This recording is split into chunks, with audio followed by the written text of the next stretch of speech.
आज भारतीय जनताको एउटा टोली है आज एसटीएनएम हस्पिटलमा हामी आएको थियौँ। किन आएको भन्दाखेरि हाम्रो सिक्किमे है जो तृणमूल स्तरको इम्प्लोइजहरू हुन्छ, ग्रुप डी इम्प्लोइजहरू हुन्छ है, उहाँहरूमाथि अलिकति अन्याय अत्याचार है र शोषण भएको खबर हामीमाथि आउँदाखेरि भारतीय जनता पार्टीको टोली आज यहाँ एसटीएनएम हस्पिटलमा आएको थियो। उहाँलाई कसरी अत्याचार र अन्याय हुँदै थियो भने चाहिँ तपाईँलाई यादै छ है, विगतको साल अक्टोबर महिनामा DOP department of personnel and ट्रेनिङबाट एउटा आरटीआईको रिप्लाई हामीले नै भारतीय जनता पार्टीले नै एउटा निकालेको थियो। त्यो आरटीआईको रिप्लाईमा जब एउटा इम्प्लोइ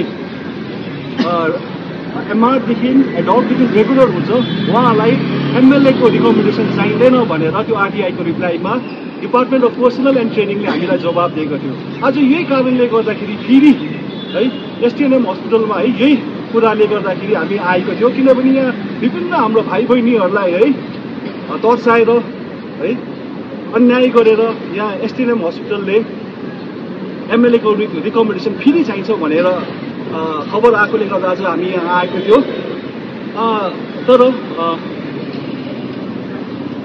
खुसीको कुरा के भयो आज यहाँ भन्दाखेरि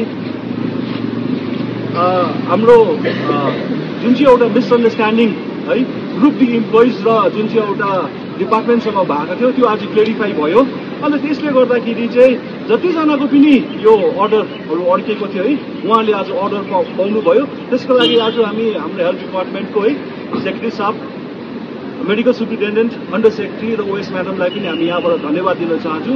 ताकि तपाईँहरूले है हाम्रो गरिब है ग्रुप बी इम्प्लोइ तृणमूल स्तरको जो इम्प्लोइजहरू हुनुहुन्छ जसले चाहिँ कोभिडको टाइममा पनि आफ्नो ज्यान है माल है केही नसोचिकन हाम्रो सेवा गर्यो, सिक्किमको जनताको सेवा गर्यो, उहाँलाई तपाईँले आज रेगुलर बनाइदिनु भयो। त्यसमा म तपाईँहरूलाई धन्यवाद दिन चाहन्छु। साथसाथै आज जतिजना पनि है रेगुलर हुनु गइरहेको छ यो हेल्थ डिपार्टमेन्टमा भारतीय जनता पार्टीको तर्फबाट म सबैजनालाई शुभकामना दिन चाहन्छु।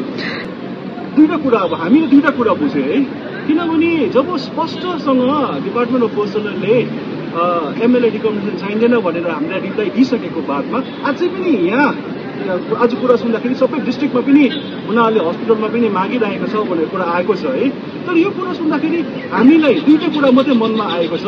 यो दुईटा कुरा चाहिँ के हो भन्दाखेरि चाहिँ पहिलो कुरा यहाँ साँच्चै नै सरकार जो आज हाम्रो सिक्किम सरकार हुनुहुन्छ है उहाँहरूले तृणमूल स्तरको ग्रुप बी इम्प्लोइजलाई माया गर्नु हुँदैन जस्तो पनि लाग्यो कि उहाँहरूले खालि त्यो उच्च पदमा बसेको इम्प्लोइजहरूलाई मात्रै माया गर्नुहुन्छ कि बा यो तृणमूल स्तरको इम्प्लोइजहरूको जुन चाहिँ गुनासो छ उहाँहरूलाई ध्यानमा राख्नु भएको छैन कि जस्तो पनि लाग्यो एक प्रकारले सोच्दाखेरि।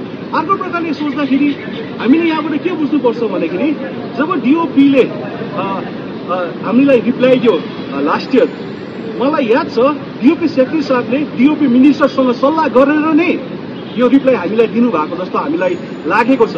सो यो हेर्दाखेरि अर्को प्रकारमा हामीले हेर्दाखेरि हामीले के बुझ्दैछ भने आज डिपार्टमेन्टको हाम्रो जो ब्युरोक्राट्सहरू हुनुहुन्छ है कि उहाँले हाम्रो मिनिस्टर डिओपी मिनिस्टर साहबको कुरा नसुनेको जस्तो पनि लाग्यो।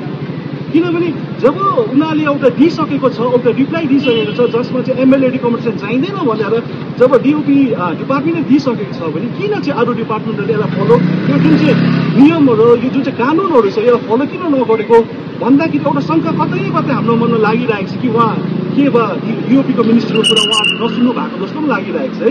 अनि अर्को कुरा हामीले के बुझ्नुपर्छ भने हेर्नुहोस् सिक्किम सर्भिस रुलको है यहाँ किताब मेरोमा छ है, तपाईँले हेर्नुभयो भने सिक्किम गभर्मेन्ट सर्भिस रुल 1978 हेर्नुहोस्, सिक्किम गभर्मेन्ट इस्टाब्लिसमेन्ट एक्ट 1978 कै हेर्नुहोस् है, लगायत सिक्किम सर्भिस कन्डक्ट रुल 1981 को हेर्नुहोस्। कहीँ पनि जब एउटा एमआरको कर्मचारी जब एउटा रेगुलर हुन्छ कहीँ पनि यहाँ लेखेको छैन, यो रुल बुकमा लेखेको छैन एमएलए रिकमेन्डेसन चाहिन्छ भनेर।